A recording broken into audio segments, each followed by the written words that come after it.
Ketahuilah bahwa ketika kita mengikuti sebuah majelis ilmu, itu sesungguhnya Allah sedang memberikan kepada kita sekian banyak fadilah dan keutamaannya. Karena sungguh sangat mulia orang-orang yang berada di majelis ilmu. Orang-orang yang berada di majelis ilmu adalah orang-orang yang akan dimudahkan baginya jalan menuju surga Allah.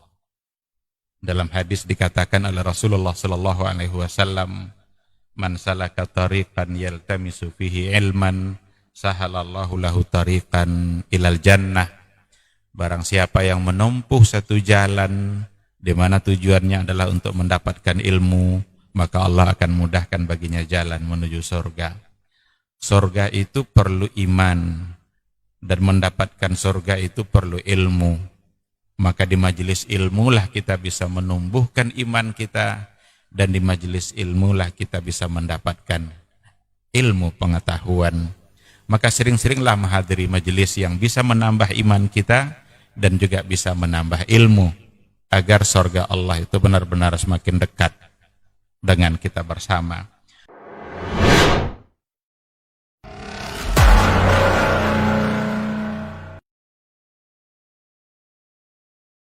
Assalamualaikum warahmatullahi wabarakatuh. Bismillah, salatu wassalamu ala rasulillah sallallahu alaihi wasallam wa ba'd. 91,1 FM Radio Robani, Merajut Ilmu dan Peradaban, Generasi Robani dan pemirsa KMTV dimanapun Anda berada. Alhamdulillah, kita bersyukur kepada Allah Subhanahu wa Ta'ala untuk kesempatan malam hari ini. Kita kembali dimudahkan untuk berjumpa di Pondasi Podcast Dakwah Islami. Salawat dan salam kepada Nabi Muhammad sallallahu alaihi wasallam. Kita mohonkan selawat ini tersambungkan selalu kepada seluruh keluarga, kepada para sahabat, juga kepada orang-orang yang senantiasa istiqomah tentunya di atas ajaran sunnah-sunnah beliau hingga hari kiamat kelak. Baik, Generasi Robani, pemirsa KMTV juga sahabat Pondasi, alhamdulillah untuk kesempatan malam hari ini sudah sampai kita di Pondasi episode kelima untuk malam hari ini. Dan alhamdulillah kita sudah kedatangan narasumber, guru kita yang sangat luar biasa. Kita akan membahas sebuah tema yang selalu penting untuk dibicarakan mengenai kecerdasan. Cerdas dalam beragama. Ini seperti apa? Nanti kita akan bahas tuntas bersama guru kita, Ustadz Dr. Helmi Basri LCMA Hafizahullah Ta'ala. Kita sapa dulu beliau. Assalamualaikum Ustadz. Waalaikumsalam warahmatullahi wabarakatuh. Sehat Ustadz? Alhamdulillah. Alhamdulillah. Baik Ustadz, kita membahas sebuah tema yang sangat penting, yaitu cerdas dalam beragama Ustadz. Iya, betul. Yang pertama mungkin Generasi Robani juga pemirsa KMTV yang ingin tahu adalah cerdas itu apa? Kemudian Muslim cerdas itu adakah Ustadz? Atau bagaimana Islam mendefinisikan sebuah kecerdasan yang Allah karuniakan kepada setiap manusia? Apakah itu semua manusia bisa cerdas atau seperti apa? Fadal Ustaz. Baik. Bismillahirrahmanirrahim. Alhamdulillah wassalatu wassalamu ala Rasulillah wa ala alihi wa sahbihi wa mawalah. Ikhwati fillah, para pendengar dan para pemirsa dimanapun berada, alhamdulillah pada malam hari ini kita kembali diberikan kesempatan oleh Allah Subhanahu wa Ta'ala untuk membahas sebuah tema, yaitu seputar kecerdasan, cerdas di dalam beragama. Tema kecerdasan ini tentu saja akan menjadi sesuatu yang sangat penting karena dia berhubungan langsung dengan bagaimana kita mengamalkan agama. Itulah sebabnya taklif itu hanya bagi orang-orang yang berakal. Artinya bagi orang-orang yang memiliki kecerdasan gitu. Tidak akan ada hukum nanti bagi orang yang tidak berakal. Tidak akan ada hukum bagi orang yang akalnya tidak sempurna. Maka anak kecil, orang gila, bahkan orang yang sedang tidur, itu semua adalah orang-orang yang ada persoalan pada akal. Orang gila akalnya yang memang tidak sehat. Anak kecil akalnya yang belum sempurna. Orang tidur akal dan kesadarannya yang sedang tidak berfungsi. Orang-orang itu semua tidak ada pembebanan hukum. Artinya ketika dia tidak punya akal atau tidak punya kecerdasan, maka hukum tidak bisa dibebankan kepada dia.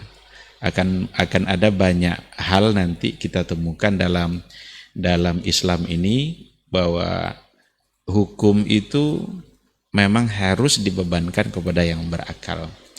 Kenapa harta itu, kalau ada anak yatim, belum boleh diberikan harta kepada anak yatim sampai nanti dia umur di mana dia sudah memiliki kecerdasan. Transaksi-transaksi dalam Islam, dalam muamalah Islam itu selalu saja dikaitkan dengan akal. Maka anak kecil tidak dibolehkan untuk melakukan itu. Nah, ini semua menggambarkan bahwa kecerdasan dan akal di dalam Islam memang merupakan sesuatu yang sangat urgen untuk kita pahami. Maka dikarenakan oleh hubungannya adalah dengan bagaimana kita beragama, maka kita harus cerdas dalam beragama. Dan persoalan akal seperti yang kita katakan tadi, di dalam kajian Islam itu masuk dalam kategori ad-daruriyatul khamsah, hifdzul akal. Apapun perbuatan-perbuatan yang bisa merusak akal dan merusak kecerdasan, itu akan menjadi sesuatu yang dilarang oleh agama. Karena kalau akalnya yang sudah rusak, maka akan rusak pula pelaksanaan agama dia. Lalu kalau seandainya mau kita coba tanya, siapa itu muslim yang cerdas? Tentu saja nanti akan ada banyak poin yang bisa kita sampaikan. Di antaranya adalah muslim yang cerdas itu adalah mereka yang akalnya selalu dibimbing oleh wahyu. Dan orang muslim yang cerdas itu adalah orang yang kalau dia berbuat orientasinya selalu saja akhirat. Maka jika kita lihat hadis Rasulullah Sallallahu Alaihi Wasallam, Rasul itu pernah memberikan sebuah definisi untuk kecerdasan, di mana kecerdasan yang dimaksud oleh Nabi itu di luar apa yang dirumuskan oleh para psikolog hari ini. Orang-orang yang merumuskan cerdas itu bagaimana gitu kan. Ternyata Nabi dalam hadisnya pernah mengatakan, dia berkata, al-kayyisu man dana nafsahu wa amila lima ba'dal maut. Orang yang cerdas itu adalah man dana nafsahu. Di antara makna dana ini adalah ista'bada. Orang-orang yang mampu menundukkan, menaklukkan, mengatur hawa nafsunya. Jadi dia mampu menundukkan, mengalahkan, memperbudak hawa nafsunya sendiri. Jadi bukan dia yang diperbudak oleh hawa nafsunya. Itu akan sangat kebalikan sekali. Jadi muslim yang cerdas, orang yang selalu berpatokan kepada akhirat. Wa amila lima ba'dal maut. Lalu dia kalau beramal, dia berbuat, selalu saja berbuat lima ba'dal maut. Bagi atau untuk sesuatu nanti setelah mati. Ini sebenarnya adalah definisi dari cerdas dalam pandangan Rasul yang sangat jauh berbeda nanti dengan kecerdasan konvensional gitu ya. Kalau boleh kita istilahkan kecerdasan konvensional, karena sering orang mengukur cerdas itu melalui kecerdasan otak dan pencapaian angka. Ini yang sering dilakukan. Akan dipuji-puji lah nanti seorang anak itu sebagai orang yang cerdas kalau matematikanya 10 umpamanya. Mahasiswa akan dianggap cerdas kalau IPK-nya 4 umpamanya. Jadi ada pencapaian angka, itu yang jadi standar. Ternyata Rasul mendefinisikan kecerdasan itu bukan dengan pencapaian angka, tetapi adalah bagaimana angka-angka itu berpengaruh bagi kehidupan dia. Bagaimana prestasi yang dia raih itu mampu membuat dia bisa selamat di akhirat kelak. Ini yang cerdas. Berarti akal yang harus dibimbing selalu oleh syariat. Akal yang harus selalu dibimbing oleh wahyu Allah. Itulah muslim yang cerdas. Artinya kalau seandainya berhadapan nanti antara akal dengan wahyunya atau antara wahyu dengan akalnya, dia akan pasti mengedepankan wahyu. Dia tidak mengikuti apa yang menjadi keinginan akal dan hawa nafsunya, tapi dia lebih mengedepankan kepada wahyu. Orang muslim yang cerdas itu juga adalah orang yang berbuat selalu berdasarkan kepada ilmu. Selalu berdasarkan kepada ilmu yang benar, yang datang dari pemahaman yang benar juga. Apalagi nanti kalau seandainya sudah berhubungan dengan sesuatu yang gaib. Kalau sudah berhubungan dengan sesuatu yang gaib itu kan tidak ada yang tahu kecuali Allah. La ya'lamul ghaiba illallah. Tidak ada yang tahu yang gaib itu kecuali Allah Subhanahu wa taala. Kalaulah saya ini tahu hal-hal yang gaib, kata Rasul, lastaksartu minal khair. Jadi Rasul pun mengaku bahwa dia tidak mengetahui apa yang gaib. Hal-hal yang gaib yang disampaikan oleh Nabi itu semua adalah sesuatu yang datang dari wahyu dari Allah Subhanahu wa taala. Tidak mungkin Nabi menyampaikan apa yang akan terjadi atau apa yang terjadi sebelumnya, jauh pada masa sebelumnya, kan gaib itu. Tapi Nabi tak akan pernah mungkin bisa dia untuk menyampaikannya kecuali berdasarkan kepada wahyu. Nah, jadi baik dalam persoalan amal, dalam persoalan keyakinan, hal-hal yang gaib, ini memang tidak. Akal kita tidak bisa mengetahui hal yang seperti itu begitu saja. Oleh karena itu, disitulah dipentingkan ketundukan akal kita kepada wahyu. Dan orang yang cerdas dalam beragama adalah ketika keberagamaannya itu selalu didasari oleh wahyu, didasari oleh dalil-dalil yang ada, bukan hanya didasari oleh perasaan-perasaan, oleh dugaan-dugaan, oleh mimpi-mimpi yang dia tafsirkan sendiri. Itu bisa saja tidak masuk dalam kategori cerdas dalam artian yang dikatakan oleh Rasulullah Sallallahu Alaihi Wasallam. Itu disclaimer untuk antum semua. Kalau kita berbicara dalam konteks agama, saya cerdas dalam beragama sesuai dengan topik ataupun judul yang kita bahas. Kalau sudah diterangkan tadi Muslim cerdas itu adalah yang bisa menuntun akalnya lewat wahyu tadi secara global. Kemudian di mana kecerdasan dalam beragama ini bisa kita peroleh? Karena ada orang yang dalam proses belajar mengajar pun ternyata tidak bisa mengamalkan agama itu secara baik, atau bahkan setelah proses belajar ada juga orang yang memperoleh kepintaran atau kecerdasan itu tidak belajar, Ustaz, tapi bisa pintar katanya. Ada juga yang peroleh dari mimpi seperti yang Ustaz bilang tadi, dari mimpi. Setelah mimpi berbicara seolah-olah seperti seorang cerdas dan diikuti oleh banyak orang. Ini seperti apa, Ustaz? Iya, baik. Kecerdasan itu tentu saja berdasarkan kepada ilmu. Nah. Dan ilmu itu cara mendapatkannya adalah dengan belajar, dengan talabul ilmi. Itulah sebabnya di dalam Islam ini masalah menuntut ilmu ini mendapatkan tempat yang luar biasa. Bahkan dalam sebuah hadis disamakan oleh Rasulullah menuntut ilmu itu dengan jihad fisabilillah. Man kharaja min baitihi, siapa yang keluar dari rumahnya tujuannya adalah untuk talabul ilmi, fahuwa fisabilillah hatta yarja, maka dia adalah sedang berjuang di jalan Allah sampai nanti dia kembali. Maka caranya adalah dengan menuntut ilmu. Dan kalau kita kembalikan pula kepada apa yang pertama yang diturunkan oleh Allah Subhanahu wa taala, itu di antara poin yang ada pada ayat pertama turun itu sesungguhnya adalah pada persoalan ilmu. Iqra bismi rabbikal ladzi khalaq, khalaqal insana min 'alaq. Maka tidak ada cara lain selain daripada ilmu. Dimintalah kita untuk belajar. Dimintalah untuk memiliki ilmu. Ilmu apa? Ilmu tentang Allah, ilmu tentang bagaimana kita mengenal Rabb kita, ilmu tentang bagaimana mengenal agama kita, bagaimana mengenal Nabi kita, ma'rifatul Rabbi, ma'rifatul Nabi, wa ma'rifatul din.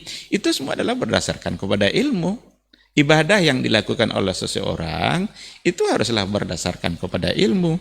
Bagaimana mungkin dia bisa mendapatkan ilmu kalau dia tidak tuntut ilmu itu? Maka menuntut ilmu itu sebagai sebuah ibadah. Kita diminta untuk mengambil ilmu itu dari sumbernya. Kita ambil ilmu itu benar-benar dari sumbernya yang asli, dan dari orang-orang yang mengambil dari sumbernya yang asli. Tidak ada cara lain.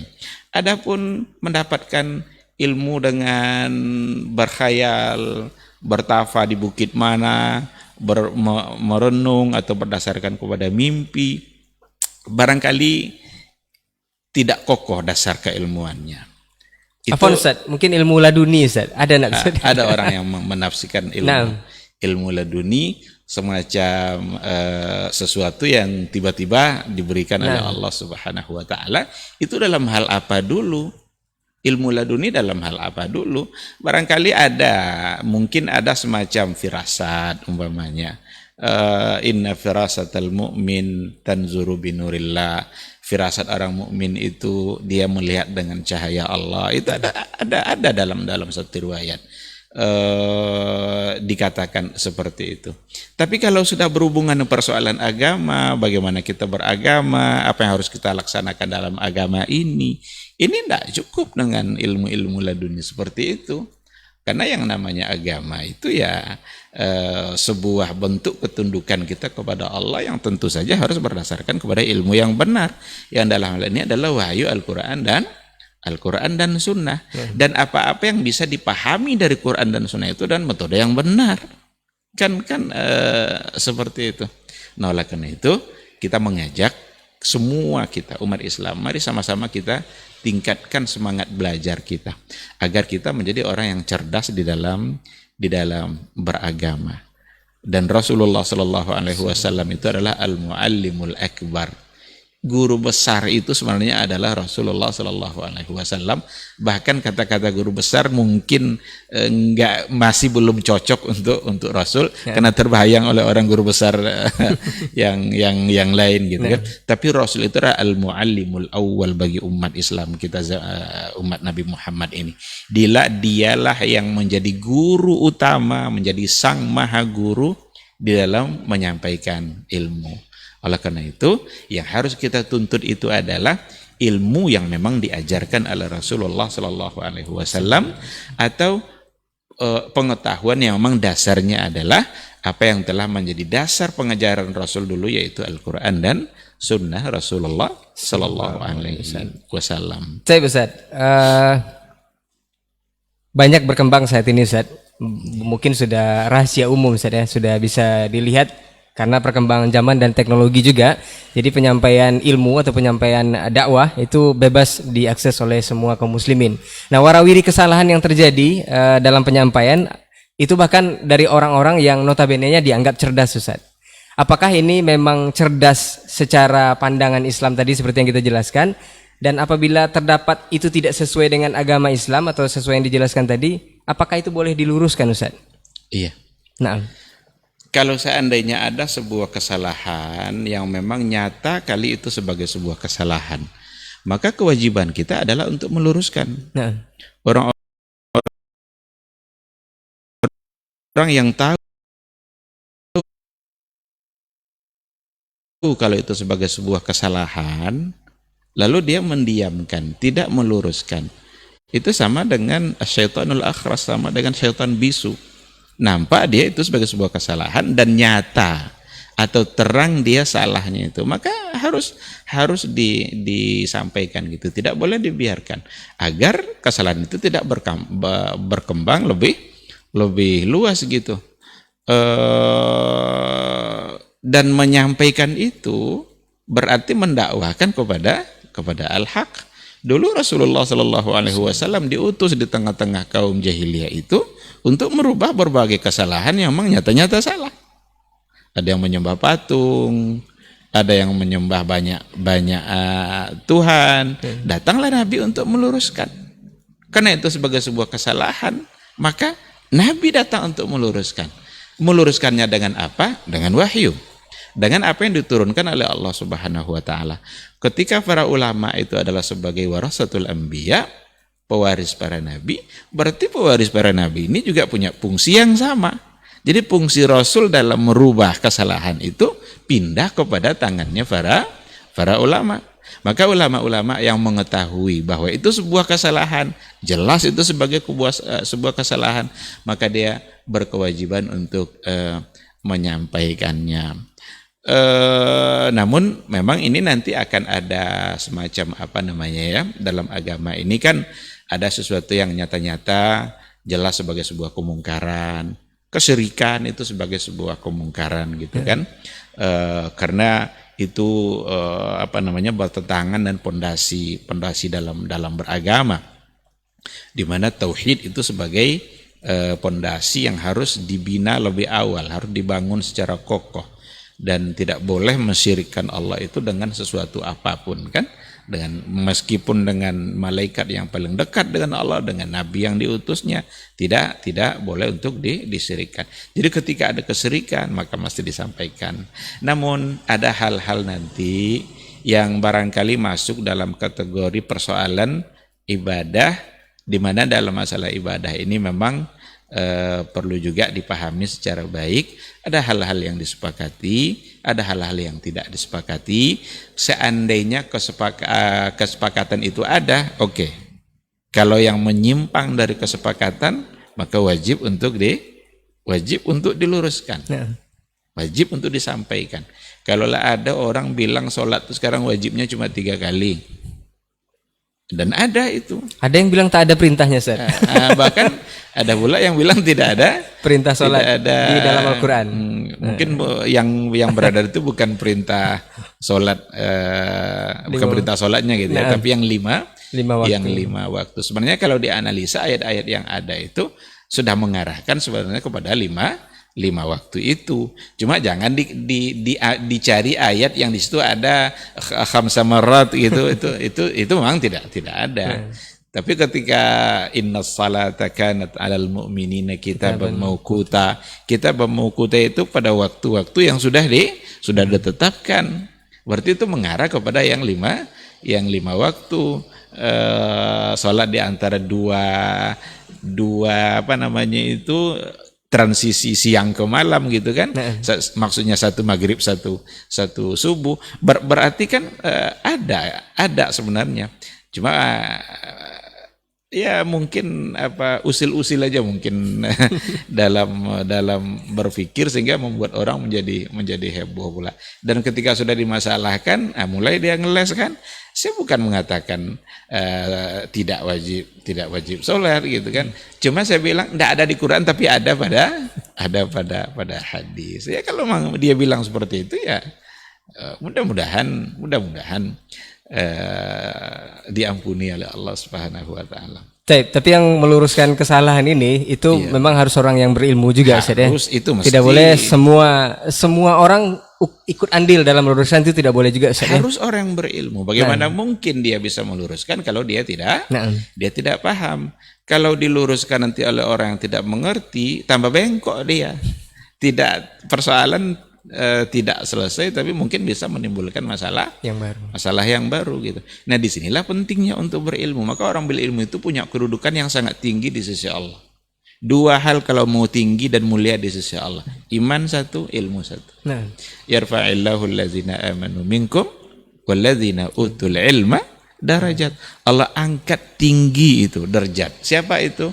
Yang beriman, wallazina utul ilma, dan orang-orang yang diberikan ilmu.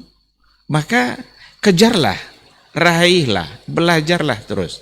Raih ilmu sebanyak-banyaknya agar kita menjadi mulia.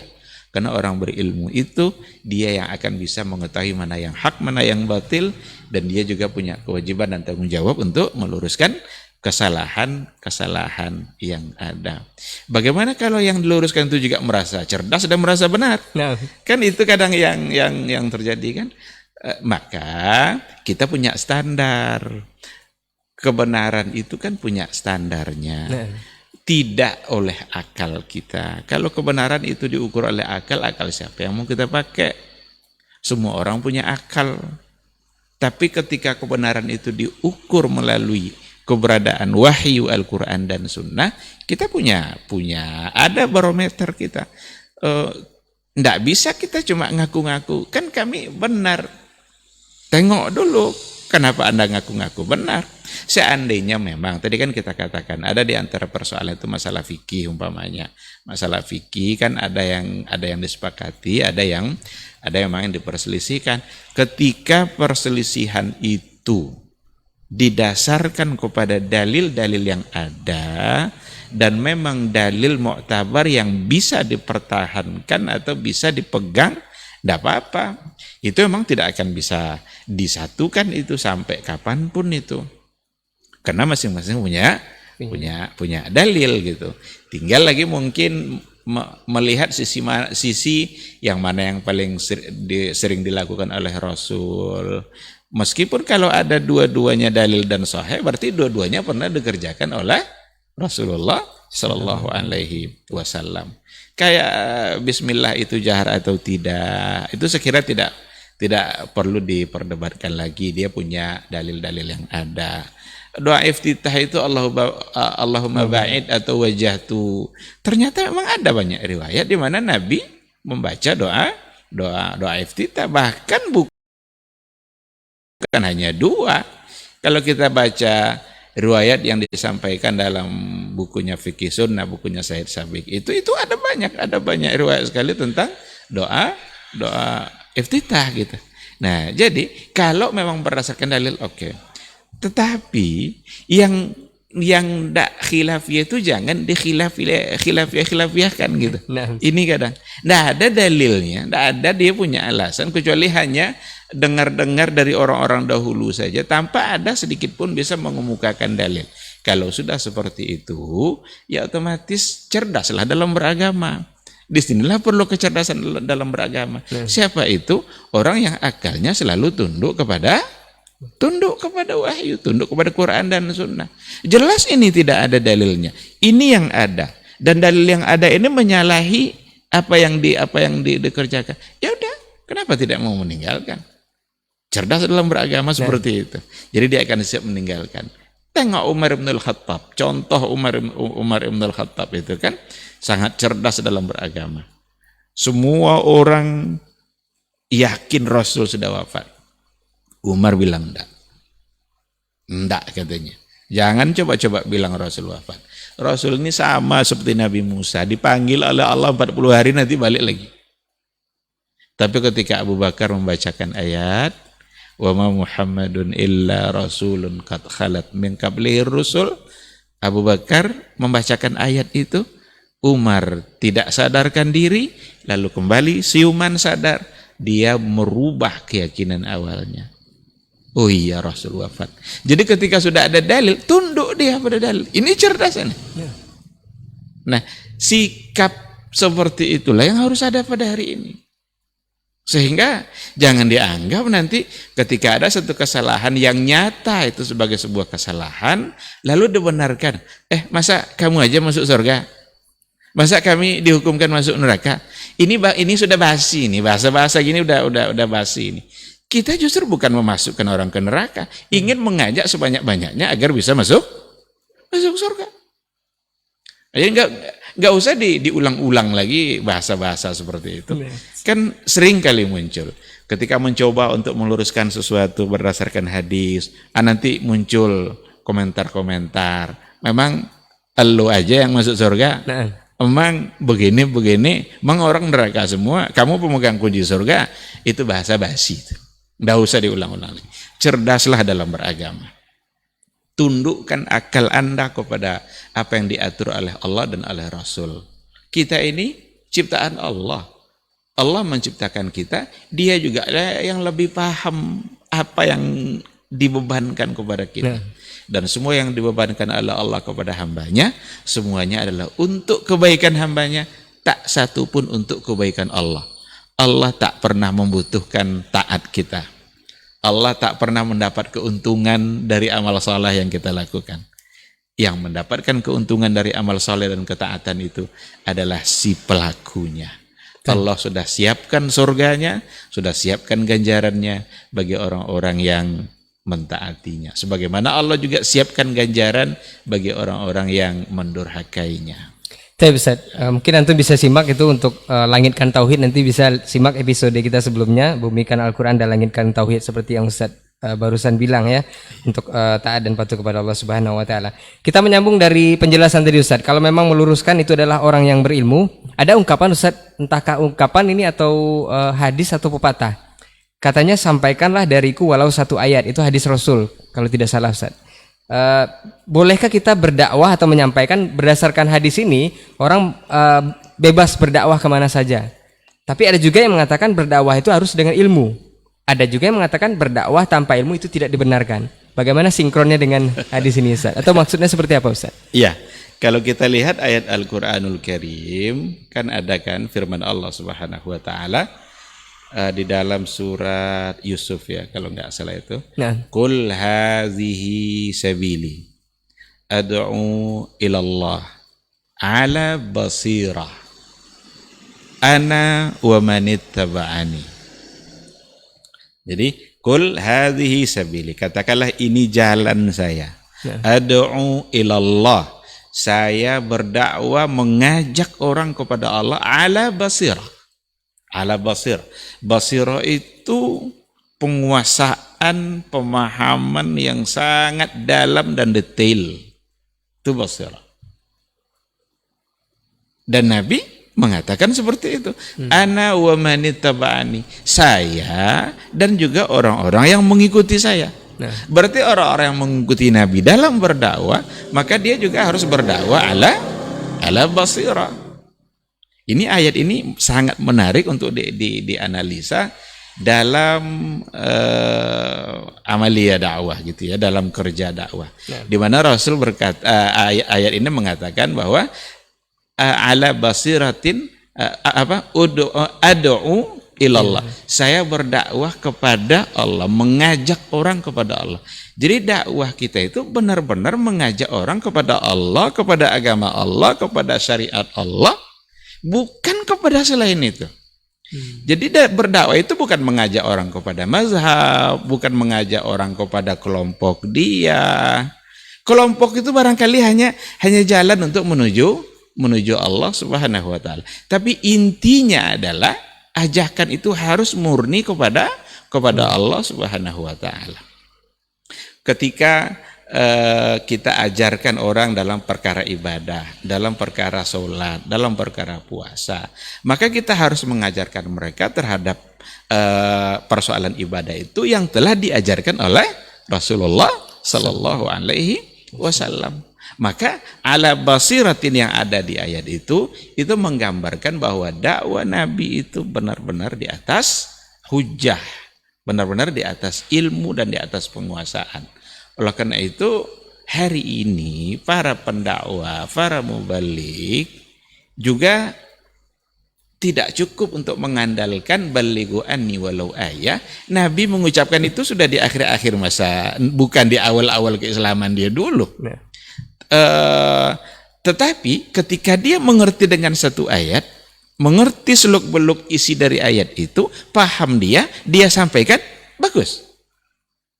Ketika dia bisa mengerti dengan tentang apa yang ada pada Bismillahirrahmanirrahim, apa kandungannya, apa makna akidah yang ada dalam Bismillahirrahmanirrahim, dia sampaikan itu karena itu yang dia tahu. Bagus.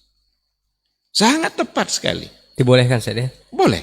Tapi yang satu ayat itu pun dia harus menguasai. Nah. Kalau seandainya dia tidak mengerti dengan makna ayat itu, apa yang mau disampaikan? Nah. Disinilah nanti kekeliruan dalam beragama itu muncul. Maka lagi-lagi kembalinya kepada ilmu. Harus dia punya ilmu tentang ayat itu. Dulu yang menjadi duta dakwah Nabi ke Madinah yang pertama sekali dikirim oleh Nabi adalah Mus'ab ibn Umair. Itu Nabi belum hijrah. Berarti Mus'ab ibn Umair itu mengerti apa yang sudah diturunkan oleh Allah pada ayatnya, dan Islam belum sempurna. Berarti kan Mus'ab tidak memiliki semua ilmu Islam kan, karena Islam belum sempurna untuk disampaikan. Tapi ketika dia utus untuk menjadi duta dakwah, persoalan akidah, persoalan iman itu sudah masak sama Mus'ab ibn Umair. Maka wajar dia yang diutus oleh Rasulullah Sallallahu Alaihi Wasallam untuk berdakwah di kota Madinah sebagai bentuk persiapan itu sebenarnya. Persiapan nanti Nabi akan melakukan hijrah ke kota Madinah. Nah, oleh karena itu, ikhwati fillah, ketika dikatakan balighu anni walau ayah, sampaikanlah dariku meskipun satu ayat, sampaikanlah asal benar-benar mengerti dengan apa yang terkandung di dalam ayat itu. Tapi ketika tidak mengerti, A kata ayat, B yang disampaikannya. B kata ayat, C pula yang ditambahnya. Ayatnya itu juga, tapi karena tidak mengertinya dengan ayat itu, lalu disampaikan, dipeleset-pelesetkan, ini nanti akan ada pertanggungjawabannya di hadapan Allah. Yakinlah bahwa ketika kita mengajak kepada Allah, berarti kita mengajak kepada kebaikan. Betul-betul kita yakin bahwa yang kita sampaikan itu adalah sebagai sebuah kebaikan. Kalau seandainya kita mengajak kepada dosa, mengajak kepada hal-hal yang salah, berarti kita punya andil menjerumuskan orang kepada kesalahan. Dan dia punya tanggung jawab di hadapan Allah dalam persoalan ini. Saya kira seperti itu. Tapi Ustaz, berbicara tentang cerdas dalam beragama, untuk antum generasi Robani juga pemirsa KMTV, ada teori yang mengatakan bahwa seseorang itu jika bisa menyeimbangkan 3 konsep ini, ada yang namanya IQ, IQ, kemudian SQ, intelligence quotient, spiritual, kemudian juga emosional. Ini konsep seperti ini, apakah Al-Quran juga berbicara atau agama kita juga berbicara, Ustaz? Atau ada diterangkan dalam Al-Quran? Iya, nah, Ustaz. Betul.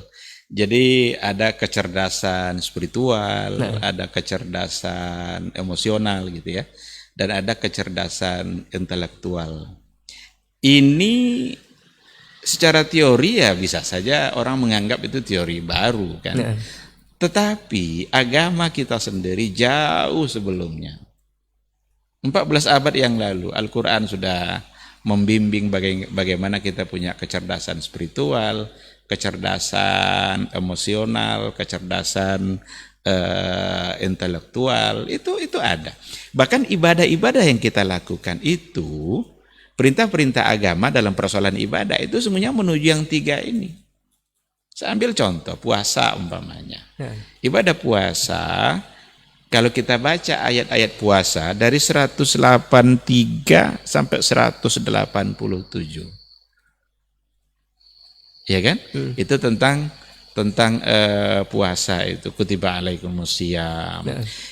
Itu kalau dipahami baik-baik, sesungguhnya tujuan puasa itu yang 3 ini nih. Maka ada di situ di antara ayat itu ada yang la'allakum tattaqun, kan kutiba alaikumusiyam kama kutiba alal ladzina min qablikum la'allakum tattaqun. Nanti kalau diteruskan ke bawah ada lagi la'allakum tashkurun, agar kamu bisa bersyukur. La'alla itu dalam ilmu nahu itu disebut dengan harf litaraji. Harapan yang memang mungkin untuk dicapai. Harapan, Allah mengharapkan, Allah menginginkan dengan ibadah puasa itu la'allakum tattaqun, agar dia bertakwa. Allah juga mengharapkan, menginginkan dari ibadah puasa itu la'allakum tashkurun, karena itu masih ayat-ayat puasa itu. Di bawahnya lagi ada lagi la'allahum yarsudun. Yarsudun itu rasada yarsudu rusda, itu cerdas, intelektual itu. Jadi tatakun ini sebenarnya spiritual, bagaimana ketakwaan jiwa dia dibangun oleh ibadah puasa. Orang saat berpuasa lebih dekat kepada Allah daripada tidak berpuasa. La'allakum tashkurun itu, syukur itu hanya bisa dilakukan oleh orang-orang yang cerdas emosional. Syukur dan sabar itu sesungguhnya konsep kecerdasan emosional. Orang-orang yang emosinya terkendali lah yang mampu bersyukur. Bahkan saat musibah pun dia bisa bersyukur. Cerdas apalagi itu? Emosional mana lagi yang lebih tertata gitu. Jadi ditata oleh agama ini kecerdasan emosional kita. Maka Rasul bilang begini, kalau kamu sedang berpuasa, ada orang ngajak kamu untuk berantem. Apa kata Rasul? Qul inni sha'im. Ucapkan saja, saya sedang berpuasa. Kok saya sedang berpuasa? Orang ngajak berantem nih. Ngajak berantem itu kan persoalan emosi itu kan. Cukup katakan inni sha'im. Ini menggambarkan bahwa puasa benar-benar akan mengontrol emosi. La'allahum yarsudun. Mereka diharapkan bisa menjadi orang cerdas. Nah, ini kan pas di ayat wa iza sa'alaka ibadi anni fa inni qarib ujibu da'watad da'i idza da'ani falyastajibu li wal yu'minu bi la'allahum yarsudun. Kan ini persoalan doa malah. Persoalan doa yang diselipkan dalam masalah puasa Di mana ibadah unggulan dalam puasa adalah doa. Tapi ujungnya harus cerdas. Berarti banyak orang yang tidak cerdas dalam berdoa. Nah, Ini perlu dianalisa baik-baik. Karena doa itu hanya semata-mata diberikan kepada Allah. Siapa saja kalau berdoa tidak kepada Allah tidak cerdas dia. Siapa saja kalau mensyirikkan Allah dalam doanya tidak cerdas dia. Karena alam yarsudun ini dikaitkan oleh Allah dengan doa. Jika ada hambaku bertanya tentang saya, bilang ini qarib, saya dekat. Allah itu dekat dengan kita. Dimanapun kita berada dia akan tahu. Apapun bahasa kita ucapkan dia akan dengar. Berbisik-bisik pun kita, Allah akan dengar. Itu bukti dekatnya Allah dengan kita. Kalau kita jarak 5 meter umpamanya, ada orang bisik-bisik, kita sudah tidak paham apa yang dia omongkan. Jangan-jangan dia ngomongin kita. Tapi kita tidak mengerti. Tapi Allah yang berada di atas arasyana, dia bisa tahu apa yang dibisikkan oleh yang berdua tadi. Siapa yang lebih dekat dengan Allah, kita apa orang itu? Allah yang lebih dekat. Maka dekat di situ bukan dekat secara zat. Karena Allah itu mubayin. Itu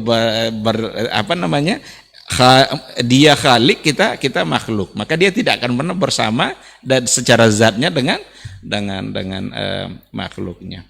Nah, maka la'allahum yarsudun, sekali lagi semoga mereka cerdas. Ini cerdas secara intelektual. Maka tadi kita katakan bahwa cerdas secara intelektual itu, dan muslim yang cerdas itu sekali lagi bukan karena pencapaian angka, tapi karena dia dekat dengan Allah. Cerdas dalam Islam bukan sekedar pintar. Indonesia tidak pernah kurang orang pintar.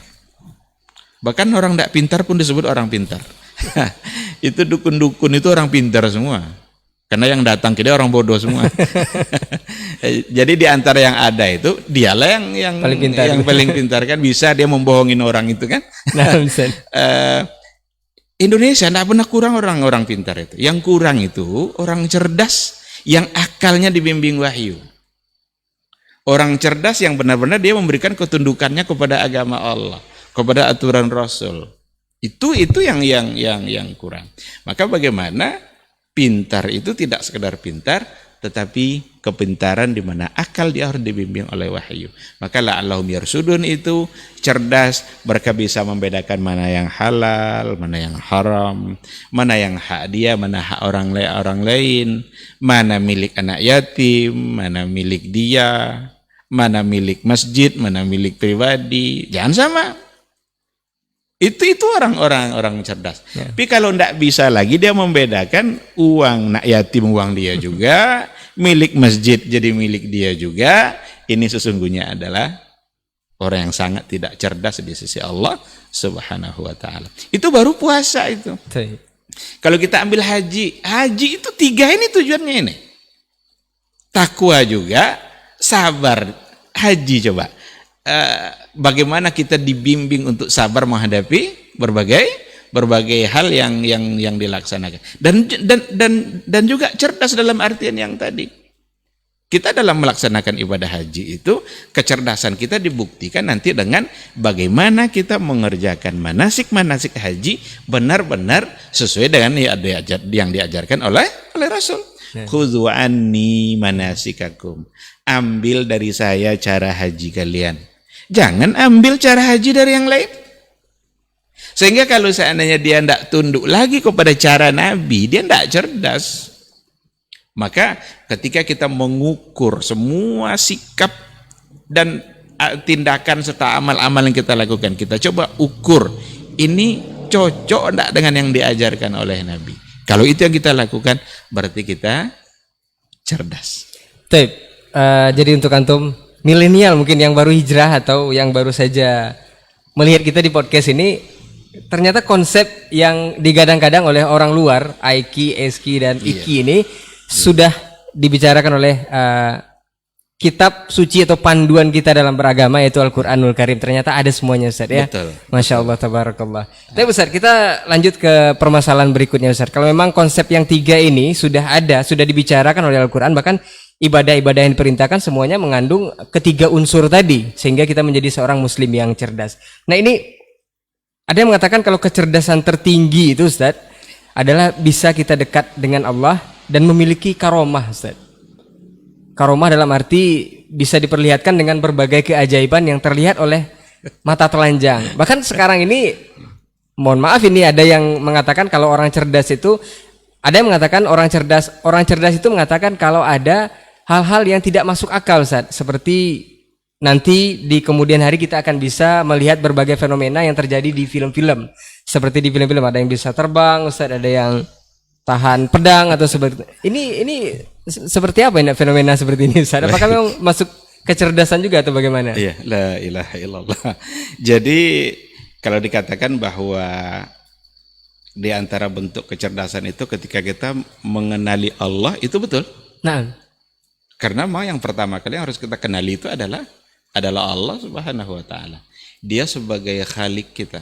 Dia sebagai pencipta kita. Dia yang mengatur alam ini, dia yang mengatur semuanya. Yang terjadi semua adalah kehendak dia. Bukan kehendak kita. Kalau Allah inginnya A, kita ingin B, A yang akan terjadi. Jadi kita kenali dia. Orang yang cerdas itu orang yang mengenali Allah. Maka kenalilah Allah itu bisa melalui Al-Qur'annya, bisa melalui alam semesta. Itu kita akan tahu. Ma'rifatullah kita akan sempurna dengan dua cara itu. Al-ayat al-kauniyah dan al-ayat al-qauliyah. Kauniyah alam ini. Kalau qauliyah adalah Al-Qur'an Al-Karim. Tetapi sampai di situ bisa diterima. bisa dibenarkan sudah. Bisa dibenarkan. Tapi kalau dikatakan bahwa ketika ma'rifatullah kita sudah sampai pada puncaknya, maka akan terjadi hal-hal yang aneh dalam kehidupan. Di sini sudah mulai bermasalah. Hal-hal yang aneh seperti apa ini? Kadang sesuatu yang juga tidak logis gitu. Islam ini tidak mengajarkan kita untuk mendatangkan hal-hal yang aneh-aneh seperti itu. Islam ini sangat sederhana diajarkan oleh agama. Ada istilah karomah. Karomah itu sesuatu yang khawariqul adah yang ada pada orang-orang soleh. Nah, Kalau untuk Nabi kan mukjizat gitu ya. Mukjizat itu sesuatu yang memang orang tidak akan bisa menandinginya. Lemah orang di hadapan itu. Tapi untuk diketahui bahwa syariat yang diajarkan oleh Nabi ini berkembangnya justru tidak semata-mata oleh hal-hal yang aneh-aneh tadi itu. nah, Bahkan mereka macam-macam permintaannya dulu kan. Minta agar bulan bisa dibelah. Terbelah bulan tuh Islamkah mereka? Enggak juga. biasa aja Ustaz ya. Biasa aja bagi mereka. Beda memang sama umat-umat sebelumnya gitu. Umat sebelumnya itu rata-rata mereka menerima kenabian itu karena yang aneh tadi.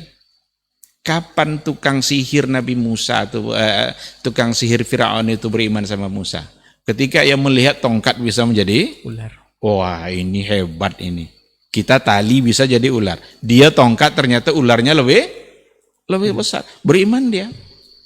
Oh, kami yakin ini adalah Nabi gitu. Umat-umat yang lain juga seperti itu. Tapi umat Nabi Muhammad punya mizah dia.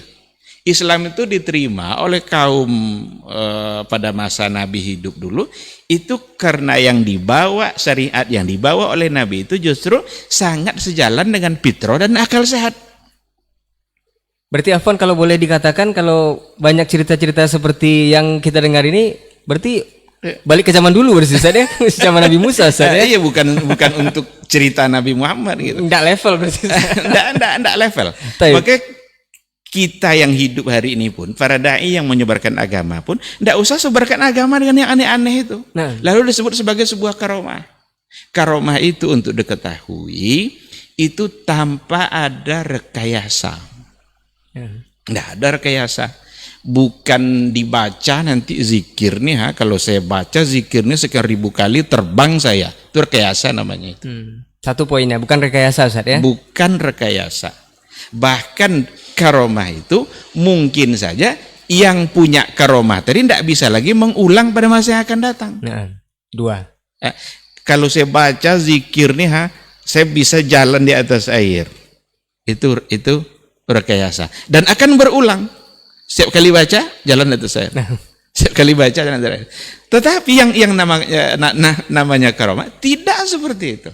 Itu Sa'ad bin Abi Waqqas ketika dia memimpin perang Qadisiyah itu musuh ada di seberang sungai sana, tapi tidak ada jembatan. Gimana cara mau melewati ini? Mereka hanya pakai kuda. Dengan tawakal kepada Allah, bismillah, lewat di atas air seperti mereka lewat di atas jembatan. Itu karamah. Tapi Sa'ad bin Abi Waqqas tidak bisa mengulang lagi setelah itu. Maka kalau ada, Padahal sahabat Nabi itu Ustaz, ya? padahal dia adalah orang yang mulia, Naam. yang hidup pada masa mulia, memang pada zaman yang mulia. Kalaulah seandainya dikarenakan oleh ibadah-ibadah tertentu kita bisa mendapatkan sesuatu yang aneh-aneh tadi itu, mungkin Nabi lah yang paling banyak melakukan keanehan-keanehan seperti itu. Tetapi ternyata Nabi manusia biasa, diminta menyampaikan wahyu, terjadi pada dia apa yang terjadi pada manusia. Saya sering contohkan begini. Nabi itu kan hijrah dari Mekah Madinah. Berhari-hari itu kan harus melewati Gua Sur dulu, sembunyi-sembunyi dulu.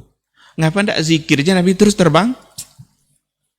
Mungkin baca la ilaha illallah berapa kali gitu, atau ada zikir tertentu terbang sampai Madinah. Sampai Madinah. Sampai Madinah. Tidak ada payah-payahnya kan? Sampai ke Taif Nabi dilempari pakai batu, tumitnya berdarah. Kan bisa sebenarnya Nabi menunjukkan apanya kan? Menunjukkan sesuatu yang aneh pada diri dia, tapi tidak. Justru ketika datang malaikat menawarkan, kalau mau kamu wahai Muhammad, bukit itu kami timpakan ke orang tuh bisa tuh. Tapi Nabi bilang enggak. Innahum qaumun la ya'lamun. Mereka itu kaum yang belum mengerti. Saya berharap mudah-mudahan dari anak cucu mereka nanti lahir orang-orang menyembah Allah Subhanahu wa taala. Oleh karena itu, janganlah sengaja pula membuat cerita-cerita aneh dianggap sebagai karomah, tapi itu rekayasa. Jangan-jangan itu bukan perilaku wali Allah, tapi justru adalah wali syaitan. Ini yang harus kita waspadai, dan berikan kecerdasan kepada masyarakat. Berikan kecerdasan kepada umat Islam, bahwa Islam itu bukan tujuannya untuk mendatangkan yang aneh-aneh. Karena diminta puasa 3 hari, 10 hari, atau sekian puluh hari agar kebal. Nabi tidak kebal-kebal tuh, tapi puasa terus dia. Makanya tadi Nabi terluka kan? Bisa Nabi terluka. Kalaulah dengan ibadah puasa bisa kebal, Nabi lah yang paling kebal itu. Tapi ternyata tidak. Terjadi pada Nabi apa yang terjadi, dan itu menunjukkan bahwa Nabi memang adalah manusia biasa. Terjadi padanya apa yang terjadi pada manusia yang lain. Jadi boleh dikatakan kalau memang antum ingin jadi umat Nabi Muhammad SAW, ya jangan percaya cerita-cerita yang seperti ini, Ustaz, ya. Karena itu untuk zaman dahulu, zaman Nabi Musa mungkin. Karena umat Nabi Muhammad dikasih cerita seperti itu pun, bahkan ditunjukkan pun tidak mempan, Ustaz, ya. Tidak mempan. Tetap saja tidak beriman. Bulan terbelah apa segala macam, tetap tidak beriman.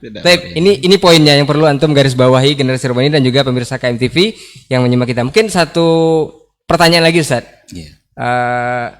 Ada yang mengatakan kalau memang konsep ataupun poin dari sami'na wa ata'na, dengar dan taat, itu hanya untuk orang yang cerdas, Ustaz. Tapi ada yang membantah, ini cerdas dalam hal apa kalau bisa mengikuti perintah itu langsung seperti itu? Ini mungkin perlu Ustaz jelaskan. Memang untuk orang cerdas atau seperti apa? Sami'na wa ata'na itu sikap yang harus ada pada orang beriman. Kalau sudah beriman kepada Allah, beriman kepada Rasul, apalagi selain daripada sami'na wa ata'na. Ketika agama sudah menetapkan bahwa apabila sudah zawal di siang hari, berarti kalian wajib zuhur. Sami'na wa ata'na. Apabila kalian punya harta, sampai nisabnya, sampai haulnya, bayar zakat itu. Umat Islam sikapnya apa? Sami'na wa ata'na. Maka sami'na wa ata'na itu sikap yang di dalamnya menunjukkan kecerdasan seseorang. Iya kan? Maka coba kalau melaksanakan haji, apa yang pertama yang diucapkan oleh orang-orang berhaji dalam lafaz ihramnya itu nanti? Talbiyah kan? Labbaik Allahumma labbaik. Apa arti labbaik? Labbaik itu kalau orang-orang Arab kadang kalau kita panggil ayahnya manggil anaknya bilang labbaik. Berarti panggilan tadi dijawab, dikabulkan, diterima. Nah, sekarang yang manggil Allah. Apalagi di hadapan panggilan Allah dan Rasul itu selain daripada sami'na wa ata'na. Maka orang yang kalau tidak ada semangat sami'na wa ata'na berarti dia tidak cerdas. Dia jahil. Bahkan dia mendurhakai Allah. Ketika terbit fajar di waktu subuh, kalian harus sholat subuh. Tapi dia bilang sami'na wa asaina. Inilah orang-orang jahiliyah dulu. Sami'na wa asaina. Kami dengar dan kami durhakai. Maka orang jahiliyah orang yang tidak cerdas, kufur dia. Orang mukmin, orang beriman kepada Allah, orang yang memiliki kecerdasan yang sangat tinggi, maka dia katakan sami'na wa ata'na. Di hadapan semua aturan Allah, sesungguhnya orang cerdas itu akan mengatakan sami'na wa ata'na. Baik, jadi memang sudah sangat jelas kalau memang konsep cerdas dalam beragama ini memang seluruh panduannya ada dalam Al-Quran. Seluruh apa yang antum inginkan itu konsepnya ada dalam Al-Quran, termasuk kecerdasan tadi. Tapi satu pertanyaan pamungkas Ustaz, sebelum kita tutup ini Ustaz. Silakan. Dan insya Allah kita akan berlanjut dengan podcast selanjutnya. Ini fenomenal sekali, bahkan ini dibicarakan di forum-forum nasional Ustaz. Bahkan diundang oleh notabene yang punya kekuasaan di negeri kita. Baru-baru ini ada yang orang yang dianggap cerdas, bahkan sudah berprofesor atau doktor kalau saya tidak salah, dan ditokohkan itu berkata dalam sebuah forum nasional Islam itu katanya belum sempurna Ustaz. Salah satu poin yang disampaikan di sana, selain banyak poin-poin, salah satu yang ditangkap adalah Islam belum sempurna dan tidak akan pernah sempurna. Ini seperti apa Ustaz? Apakah ini memang cerdas juga Ustaz? Nah, saya kira tidak cerdas, tapi pintar mengakali agama. Pintar dia menggiring orang kepada pemahaman yang tidak benar. Ketika Allah Subhanahu wa taala mengatakan al-yauma akmaltu lakum dinakum. Apa yang sempurna di sini? Kan dinakum. Dinakum itu apa? Kan itu yang dibawa oleh Nabi. Hari ini telah aku sempurnakan agama kamu. Bukankah yang sempurna di sini agama?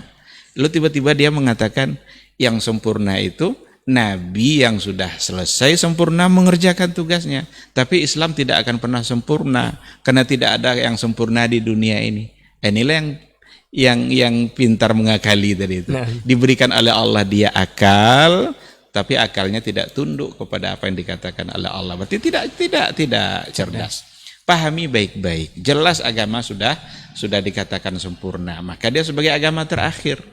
Al-Quran itu sebagai kitab yang terakhir, maka juga Al-Quran sebagai kitab yang sempurna untuk menyelesaikan berbagai persoalan. Tidak semua masalah ada dalam Al-Quran, tapi semua hukum ada dalam Al-Quran. Kalau bicara halal haram, bicara boleh tidak boleh, mungkin tidak semua masalah disebutkan dalam Quran, tapi yakinlah semua hukum ada dalam Al-Quran. Maka diperlukan banyak orang-orang yang mengerti metode bagaimana istinbat hukum. Karena istinbat hukum itu kan artinya mengeluarkan hukum yang tidak nampak pada nas kan. Ada hukum yang nampak langsung pada nas, tapi itu sedikit. Kutiba alaikumus syiyam nampak langsung hukumnya. Kutiba alaikumul qisas nampak langsung hukumnya.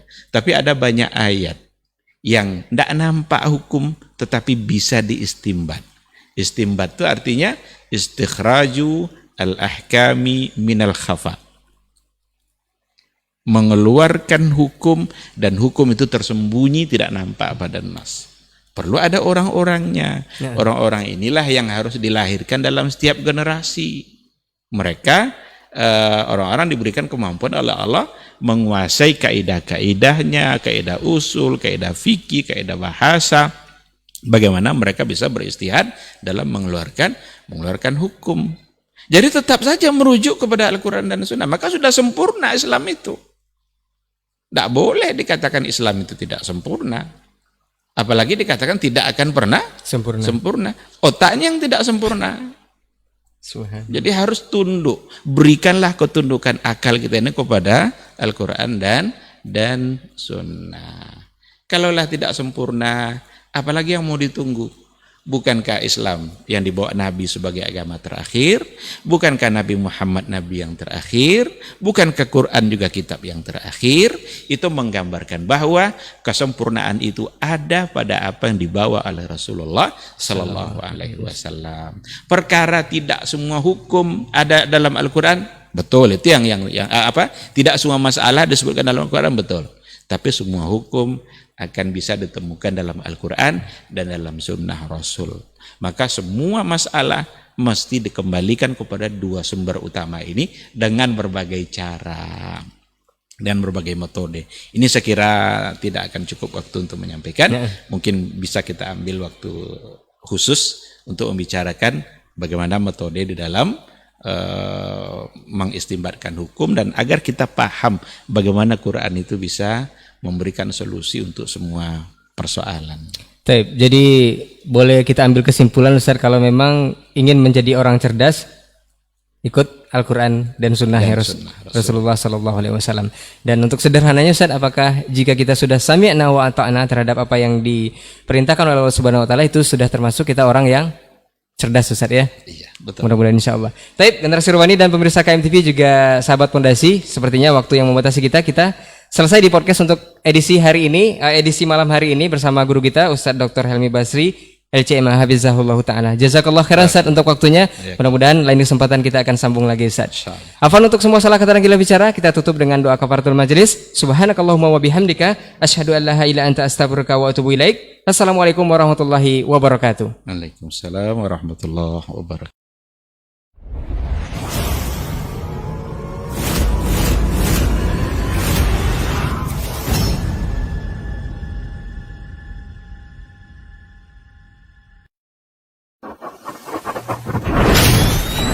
Robbani, merajut ilmu dan peradaban.